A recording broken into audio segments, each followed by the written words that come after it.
Okay, it is absolutely crazy to me that this is the Superman movie that got made. I mean, just imagine being the studio executive when James Gunn is pitching this movie. He's going to have Superman, Lois Lane, Lex Luthor, all the classics, and it's also going to have a Green Lantern, Hawkgirl, Mr. Terrific, and Crypto the Superdog. And you have to remember that a studio executive's job is to make money and minimize risk. And this is the movie that's supposed to be kickstarting the entire new DC universe. But I guess that pitch was made far easier because James Gunn is now the head of DC Studios, so he can basically do whatever he wants, and it really paid off for this movie. I've got to be upfront, never really had a huge interest in Superman as a character. When I think of Superman, I just think of him being as a kind of bland hero who's just a really nice guy who happens to be ultra powerful. I can appreciate he's probably had a lot of depth in the comics or other animated shows, but this is the movie that really sold him to me because it feels like James Gunn has a real clear take on this character. See, with Henry Cavill's Superman in Man of Steel,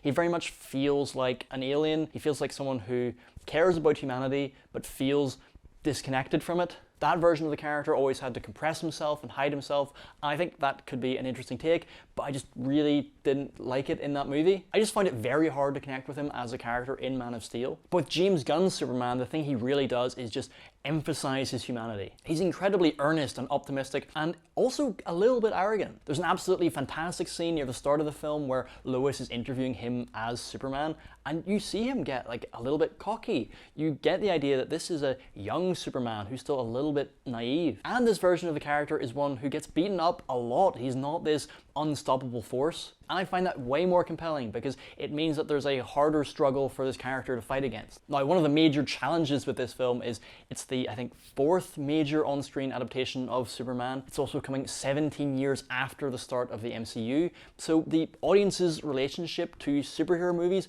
has changed a lot. We've heard the term superhero fatigue bandied about all the time. So even if they get the character right, the actor right, the entire rest of the movie has to do something really different, I felt, to stand out from everything else around it. But when we talk about the term superhero fatigue, I think for me personally, it's more of a Marvel fatigue, because the great advantage of Marvel movies is that they've managed to make this entire shared universe. The problem with Marvel movies is that shared universe has meant everything has the same kind of tone. There are certain filmmakers, James Gunn being one of them, who are able to imprint their own tone, their own feeling onto the Marvel formula. But generally, with a lot of the Marvel films, it feels like any director could have done it. You'd never really feel their individual voice. Superman doesn't just feel like a superhero movie, it feels like a James Gunn movie. And one of the things he's absolutely incredible at is just balancing a huge mix of characters. I mentioned the number at the beginning, and what they do is they make this world just feel so alive and lived in. And he's able to give all of them some sort of mini arc. It's really impressive the way he writes it. There's all these mini setups at the start that don't feel like setups until they suddenly pay off at the end, and you're like, ah, oh, he was in control the entire time. Now, it isn't perfect. There is a point where the movie feels a little bit overstuffed. It wasn't really until the third act where I felt like, oh, this movie's been running at 100 miles an hour. I could do with a little bit of a breather here. But that's a very minor criticism. The main villain of this film is Lex Luthor, played by Nicholas Hoult, who is just absolutely brilliant.